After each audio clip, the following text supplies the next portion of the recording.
Salut Mathieu. Salut. Bon, ravi de parler de cet album. J'ai l'impression que cet album, il existe dans la tête de l'artiste qui est en face de moi depuis tellement longtemps, en fait. Bah écoute, celui-là, après, tu sais, c'est toujours pareil, c'est des rencontres humaines d'abord, et puis c'est devenu quand même un espèce de projet tellement collectif que j'aurais jamais presque imaginé avoir autant d'artistes sur un album. Donc, en tout cas, oui, l'Afrique, le Mali, ça fait longtemps qu'il est en moi parce que j'ai eu cette rencontre incroyable, comme un coup de cœur, comme une rencontre amoureuse.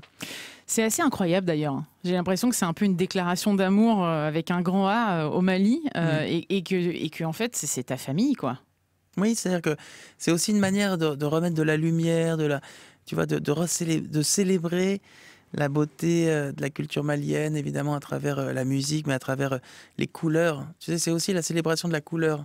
On est quand même dans un monde un peu grisou, un peu noir et blanc, un peu, tu vois, et c'est vrai que d'aller tout d'un coup en Afrique, là j'étais donc à Bamako en janvier, c'est quand même phénoménal, quoi. La vertu de la couleur, comme si, tu vois, j'essaye d'ailleurs ce qui n'est pas le cas aujourd'hui vraiment, mais de remettre de la couleur dans ma vie.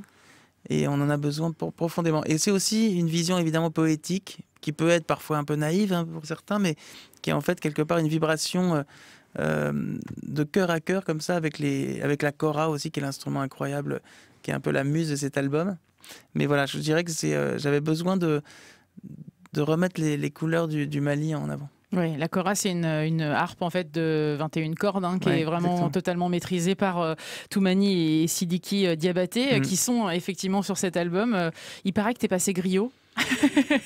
Non, après, oui, c'est ça. On est tellement connectés comme ça avec Toumani, justement, qu'il m'appelle le griot blanc, ce qui me fait sourire et ce qui me touche aussi, hein, parce qu'un griot, c'est pas rien, c'est quand même les sages maliens, c'est ceux qui transmettent un peu, je dirais, la belle parole, les traditions. D'une certaine manière, il y a ce point commun avec les Diabatés, qui sont quand même, encore une fois, des griots et musiciens depuis 71 générations. Ils se transmettent l'art de la kora depuis 71 générations. C'est vrai que je fais un lien, entre guillemets, avec ma famille. Et même 72e génération, parce que en fait, Toumani et Sidiki, c'est la 71e et 72e génération même. C'est ça. Et c'est vrai que voilà, alors nous, c'est beaucoup moins, mais par contre, je fais ce parallèle, et d'ailleurs, Toumani fait ce parallèle avec la famille Chédid, puisqu'on a ce truc un peu de famille d'artistes qu'on se transmet aussi non pas que la musique d'ailleurs, une philosophie, une poésie, quelque chose comme ça. Donc c'est vrai que voilà, il y a ce lien. Oui, il y a une vraie philosophie. Moi, je me rappelle au début, quand tu as annoncé à ton père que tu voulais faire de la musique, il a pris un air assez sérieux. Il t'a dit, mais tu sais que c'est un vrai métier, il va falloir le faire correctement. Quel chemin parcouru. Aujourd'hui, il y a eu plein de choses. Vous avez fait plein de choses ensemble avec la famille Chédid. Je pense à la sœur et aux frères aussi, évidemment. Selim et Nash, qui sont assez extraordinaires aussi. Tu la ressens, cette évolution, Mathieu ? Oui, c'est-à-dire que je l'analyse pas forcément parce que j'aime bien être dans l'instant, quoi. J'essaie d'être un fils de l'instant et de vivre le moment et de pas être trop, tu vois, ni nostalgique ni futuriste d'une certaine manière, parce que ce qui est important, c'est de profiter, quoi, de chaque moment comme je le vis maintenant avec toi. C'est-à-dire que je suis avec toi vraiment. J'essaie pas d'être, même si dans ma tête j'ai des chansons, j'ai des projets, j'ai des machins, mais j'adore l'idée de profiter, quoi, de cette chance-là. Ouais. Mais c'est vrai que, d'ailleurs, on a fêté, là, il y a une semaine, les 20 ans du baptême, mon premier disque. Et ce qui nous donne tous un petit coup de vieux. Et d'un autre côté, c'est super beau de voir que effectivement, tout ce qui s'est passé. Parce que ça me paraît pas forcément hier non plus, le baptême. Hein. C'était quand même 20 ans, c'est pas rien. Et il y a effectivement pas mal de choses qui se sont passées, des rencontres, des expériences. Et quelque part, ouais, je vois ça comme une quête initiatique. C'est un parcours, quoi. J'allais dire le parcours du combattant, mais d'une certaine manière, on apprend, on grandit, on mûrit un peu, quoi. On vieillit aussi. Et puis on pense aussi à André Chédid, par exemple, qui a transmis tellement de choses.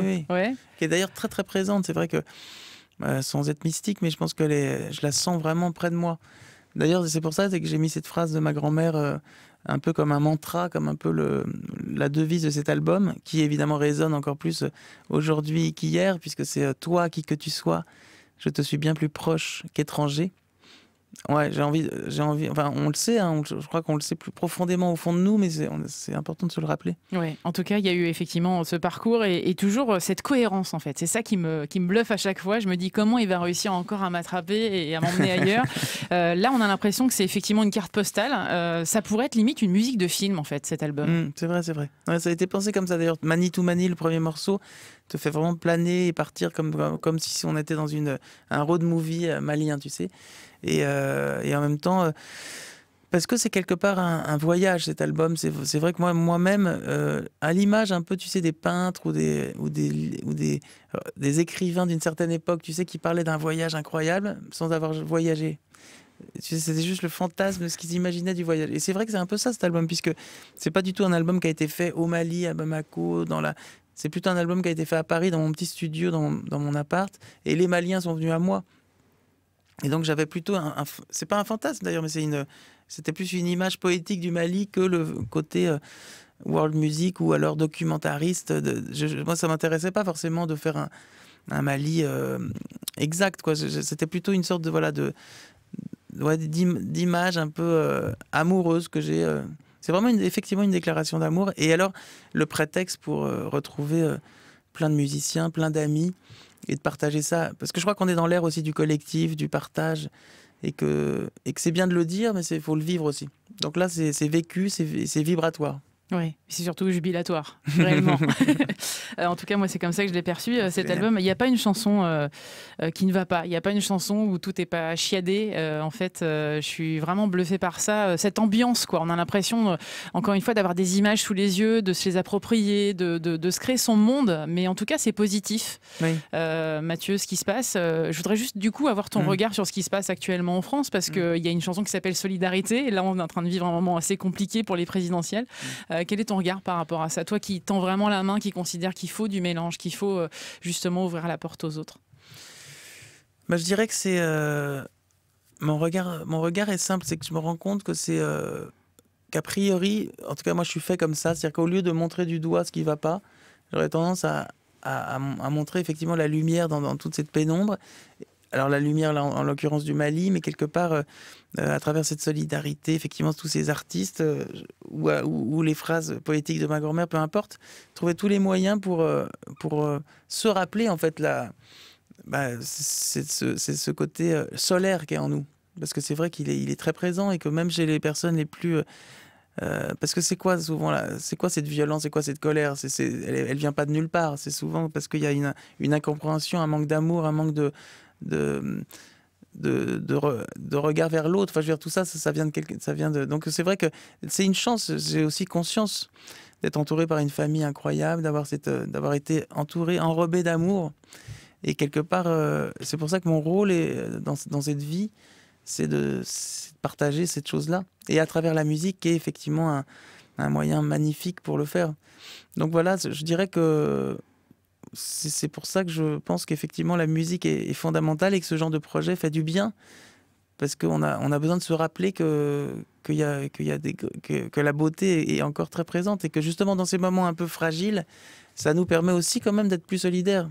Ça me rappelle ce grand drame du 13 novembre où dans ces moments terribles de tristesse, les gens se rappellent qu'on est quand même beaucoup plus unis et surtout que rappelons-nous qu'on est tous reliés les uns aux autres et que c'est un leurre de penser qu'on est dans un petit monde individuel, c'est qu'on est totalement interconnectés. Bon, moi, je suis tombée amoureuse de L'âme au Mali. Je trouve que cette chanson, elle est tellement belle, quoi. Il y a l'âme et l'âme au Mali. Il y a les deux chansons avec le mot âme. Je me demande si c'est un fait exprès. Je voudrais que tu me parles de ces deux chansons. L'âme, pour commencer, tout court. Oui. Écoute, c'est-à-dire qu'effectivement, je me suis rendu compte il y a quelques temps déjà que j'adore jouer avec les sons des mots aussi. Et ça s'appelle d'ailleurs la langue des oiseaux. On parle souvent des jeux de mots, mais il y a tout un truc qui est génial, qui vient de l'alchimie, donc de très, très longtemps, qui était la langue codée, la langue des oiseaux, parce qu'il y a effectivement des sens cachés dans les mots. Et l'âme, c'est assez joli, parce qu'en France, en tout cas, en français, c'est le mélange de homme et de femme. Si tu mélanges les deux sons, ça fait âme. Et quelque part, je me rends compte effectivement encore plus d'ailleurs dans ces moments aussi où c'est quand même très fort d'être avec des Maliens. Il y a quelque chose ils ont beaucoup à transmettre et à nous apprendre. Je veux dire des valeurs familiales, et puis surtout d'être vraiment ancrés dans l'instant aussi. C'est des gens qui sont pas. Je veux dire la valeur de la vie a beaucoup plus d'importance là-bas encore. D'une certaine manière, c'est plus fragile encore là-bas. Donc c'est vrai que ça me fait vraiment ressentir l'âme de la personne encore plus que sa forme ou son sexe. Tu vois, on est vraiment dans quelque chose comme ça. Et c'est vrai que quand je suis avec Fatoumata Diawara, qui est en plus, en l'occurrence, une princesse, une grande beauté. Mais je veux dire, j'ai l'impression d'être d'âme à âme, quoi. Et quand on s'est dit qu'on allait faire ce duo ensemble sur cette chanson, m'est venue immédiatement cette idée, parce qu'on a écrit très instinctivement les chansons. C'est pas, je voulais pas être dans quelque chose de cérébral, de littéraire, d'intellectuel, mais vraiment dans quelque chose de vibratoire et de très simple. Et donc voilà, on s'est dit, tiens, faisons un duo. Et m'est venue très vite cette chose extrêmement simple. Je suis pas un homme, je suis pas une femme, juste une âme. Il n'y a aucun filtre hein, sur cet album. Mathieu, avant de parler de L'âme au Mali, je me suis dit, c'est pas un hasard si ça arrive à un moment donné où il y a eu un anniversaire avec le baptême. Il a fallu du temps, il a fallu ce temps-là en tout cas pour lâcher les chevaux définitivement. Oui, parce qu'il faut être prêt pour vivre ça. C'est quand même effectivement un passage initiatique. Et c'est pas anodin d'être avec ces musiciens-là qui sont des êtres incroyables, des grands musiciens, des griots. Je veux dire, c'est pas rien tout ça. Hein. Ça peut paraître des mots, des concepts, mais c'est très réel. Et c'est vrai que c'est des gens qui te transmettent beaucoup. Et faut, je sais pas si on peut dire mériter, mais en tout cas, c'est pas un hasard si à un moment je me retrouve avec eux à faire ce disque. Et je me sens très chanceux de le faire. Parce que c'est vraiment une richesse pour moi incroyable. Mais Sidiki dit de toi d'ailleurs que quand il t'a vu jouer de la guitare, t'es devenu griot, quoi. Parce qu'il y avait une évidence, en fait. Oui, c'est-à-dire que dès la première fois que j'étais au Mali, effectivement, je me suis fait adopter par les Maliens tout de suite, dès le premier soir, parce que j'étais dans un café musical, on s'est retrouvés à jammer ensemble et très vite, ils m'ont, voilà, ce rituel où ils m'ont fait boire de l'alcool, ils m'ont envoyé des billets sur moi comme ça, parce que je venais de faire de la guitare un peu rock and roll sur de la musique malienne, mais ça les avait transcendés. Et puis moi, j'étais comme un petit enfant un peu perdu, parce que je suis très fasciné et très admiratif hein, de la culture malienne, à travers la grâce, la danse, les sourires, les couleurs. Enfin, je veux dire, c'est quand même exceptionnel, quoi. Et c'est vrai qu'on a ce truc un peu, tu sais, même de complexe, le petit français, là, comme ça, qui voit les mecs danser. Et puis il y a une grâce, il y a une beauté, quoi, tu vois. Et c'est vrai que quand je pense au Mali, je pense à la beauté. Et j'ai envie de célébrer ça, parce qu'on ne vit que pour ça. Si on regarde bien, c'est ça qui sauve le monde, quand même. Et je parle pas de la beauté esthétique, hein, je parle de cette beauté profonde. Oui, qu'on a à l'intérieur de nous. L'âme au Mali, c'est une chanson. Alors moi, je trouve que cette chanson, elle donne envie de vivre, quoi, de profiter de chaque instant, de profiter des gens qui nous entourent aussi beaucoup, oui. et voilà, d'aller chercher le positif, effectivement, la lumière, la fameuse lumière dont tu parlais tout à l'heure. C'est des chansons d'amitié, c'est des chansons de célébration, en fait. Et c'est vrai qu'avec aussi Pierre Joarès, qui est un jeune gars avec qui j'ai travaillé sur ce disque, qui est un peu la nouvelle génération, qui a donné un peu ce petit aspect 2.0, même s'il y a Philippe Zdar aussi, super mixeur, qui a mixé ce disque. Mais donc je voulais aussi faire un disque, je sais pas si on peut dire moderne, mais en tout cas pas passéiste, quoi, un peu d'aujourd'hui en tout cas. En gardant les valeurs quand même. Oui, évidemment, en préservant, avec cet équilibre, en gardant. Je crois que c'est la force de cet album. Oui, c'est toujours ça d'ailleurs, c'est la perpétuelle question, c'est l'équilibre, hein, c'est la balance de tout ça.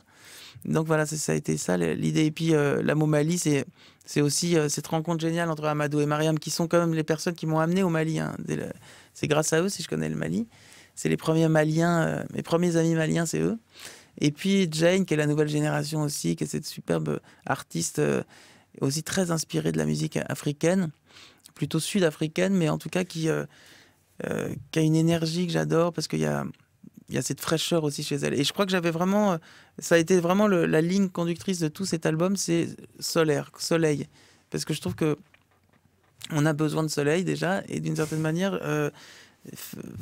c'est plus dur pour moi de faire des chansons, je sais pas si on peut dire légères, mais des chansons solaires qui donnent justement cette espèce d'élan de vie sans être hyper gnangnan ou enfin, c'est un truc qui est sur un fil, quoi, tu vois. Et donc faire une chanson triste, c'est pas facile non plus, mais pour moi c'est pas plus dur que de faire des chansons solaires. Oui, en tout cas funambule jusqu'au bout des ongles, quoi. Ah oui. Ouais, d'accord. Quelle est la chanson que toi tu préfères sur cet album ? Je me suis posé la question.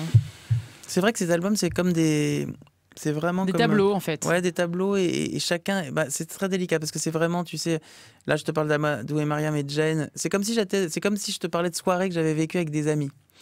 Alors, et puis une autre avec Philippe Jarouski, chanteur incroyable d'opéra de haute contre, et un griot, Karfala, qui est un homme incroyable, que je connais pas très bien d'ailleurs, parce que il y a eu quelques enregistrements qui ont été envoyés, quelques fichiers qui ont été envoyés de Bamako à chez moi. Mais tu vois, c'est quand même exceptionnel de mélanger la musique classique, l'opéra, avec la musique malienne. Et en même temps, cette chanson Solidarité, où là, c'est tous mes amis universels, puisque tu as Seu Jorge, qui est un grand chanteur brésilien, et un grand ami à moi, Youssou N'Dour, etc. Enfin, ça, c'est un petit jeune qui débute, hein, je crois, Youssou N'Dour. c'est ça. Youssou N'Dour, très sympathique, je te le présente. Et puis Nekfeu, qui est justement un petit jeune qui débute, mais avec... Pour le coup, pour de vrai, mais qui cartonne. Ouais, et puis qui a vraiment une réflexion. C'est des gens, c'est des gens intéressants, quoi. Donc c'est tout ça, et la richesse de cet album, c'est ça. C'est le côté collectif, et c'est que justement, j'allais dire, plus on est de fous, plus on vit. En 99, tu chantais Non, non, je ne connais pas l'Afrique. Est-ce qu'aujourd'hui, tu la connais un peu mieux, cette Bizarrement, Afrique? oui et non. Oui. Je la connais mieux dans l'âme. En fait, c'est ça qui est rigolo, c'est que je connais pas l'Afrique, je connais l'âme de l'Afrique. Parce que j'ai jamais vécu en Afrique très longtemps. J'ai été peut-être 4 fois, une semaine, 10 jours. Enfin, c'est ridicule, tu vois. Mais par contre, je connais l'âme des Maliens, parce que j'ai la chance de partager la musique avec les Maliens. Et donc, quelque part, d'être dans quelque chose d'assez intime.